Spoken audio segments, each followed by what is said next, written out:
Habari za leo kwako wewe mwanamke, ninayo habari ambayo inaweza ikawa ni habari njema kwako. Tunasema mwanamke yeyote, kama unatafuta ujauzito kwa muda mrefu na umepima vipimo vyote vinaonyesha wewe hauna changamoto yoyote, leo hii nina ujumbe mzuri ambao unaweza ukakusaidia kwenye safari hii ya wewe kupata ujauzito. Nasema hivi, unapoliendea tendo la ndoa kwa ajili ya kupata ujauzito, inawezekana usije kupata kabisa ujauzito. Ile ambacho inahitajika ni kwamba hivi, yapaswa relax mwanamke.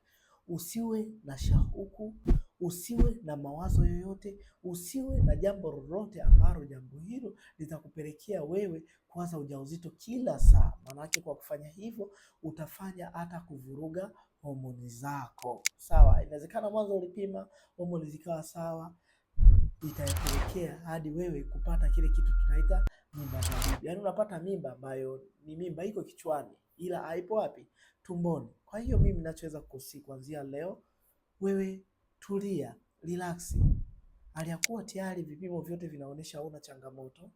Mmeo amepima anaonyesha hana changamoto yote ya kiafya. Kwa hiyo ninachoweza kukuambia ni kwamba relax, tulia, na siku itafika nawe utabeba mimba pasipo hata kutarajia. Ni hayo tu.